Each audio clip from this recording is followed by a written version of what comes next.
गोबीचं नाव ऐकताच सगळ्यांना मंचुरियनची आठवण येते. पण पत्तागोबी किंवा पानगोबी त्याची भाजी खायचं म्हटलं की सगळ्यांना कंटाळा येतो. या पद्धतीने एकदा भाजी करून पहा, सगळ्यांना नक्की आवडेल. तोंडात टाकताच विरघळणारे हे कोफ्ता भाजी एकदा नक्की करून पहा. रोजची भाजी खाऊन कंटाळा येते बऱ्याचदा. काहीतरी अदलून बदलून वेगळं काही खायचं असेल तर त्यावेळेस तुम्ही ही भाजी करू शकता. त्यासाठी इथे मी पत्तागोबी किंवा पानगोबी घेतलेला आहे. यामधलं अर्धं हे पानगोबी छान असं किसून घेतलेली आहे. आता छान किसून घेतल्यानंतर तुम्ही बघू शकता या पद्धतीने किसून घेतलेलं आहे. त्यानंतर यामधलं एक्स्ट्राचं जे पाणी आहे आपल्याला काढून टाकायचं, कारण यामध्ये भरपूर असं पाणी असतं.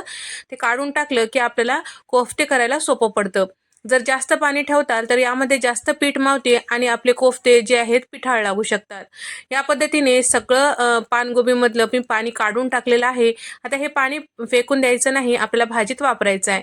सोबतच कपभर इतकं बारीक चिरून घेतलेला कांदा आणि त्याचबरोबर साधारण अर्धा कप इतकं बेसन पीठ, चमचाभर लाल मिरची पावडर, चमचाभर धने पावडर, अर्धा चमचा हळद, अर्धा चमचा गरम मसाला सुद्धा टाकून घेतलेला आहे, अर्धा चमचा भाजलेली जिऱ्याची पूड आणि 2 चिमूट इतकं खाण्याचा सोडा टाकलेला आहे आणि त्याचबरोबर चवीपुरतं मीठ सुद्धा टाकून घेतलेलं आहे. खाण्याचा सोडा टाकलं की कोफ्ते नरम होतात, अगदी कडक होत नाहीत. वरून क्रिस्पी आणि आतून छान असं मऊसूद होण्यासाठी नक्की थोडंसं खाण्याचा सोडा वापरा. सगळं मिक्स करून घेतलेलं आहे. कोफ्ते छान तयार होत आहेत का नाही पाहायचं. नसेल तर आणखीन थोडंसं तुम्ही बेसन पीठ वापरू शकता. फक्त बाइंडिंग यायपुरतं आपल्याला बेसन पीठ वापरायचं आहे आणि याचे छान या पद्धतीने कोफ्ते तयार करून घ्यायचं आहे.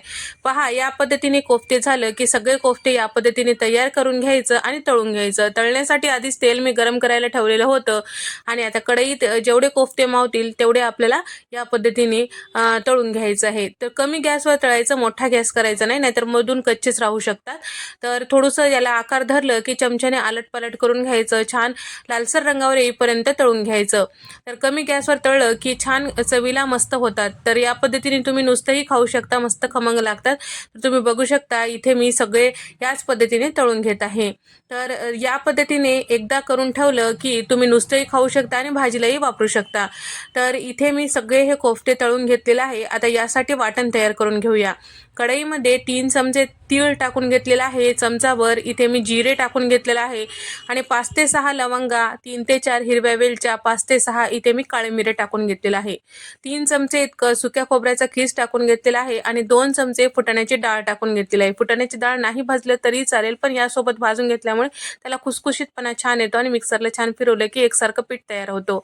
कमी गॅसवर आता हे सगळं छान असं परतून घेतलेलं आहे. तर या ठिकाणी तुम्ही बघू शकता सगळे जिन्नस छान असं भाजल्या गेलेलं आहे. आता ताटामध्ये काढून घेऊया आणि त्याचबरोबर आता त्याच कढईमध्ये साधारण 4 चमचे तेल टाकून घेतलेलं आहे, अर्धा चमचा मोहरी टाकून घेतलेली आहे आणि सोबतच एक कपभर इतकं कांद्याची पेस्ट टाकून घेतलेली आहे.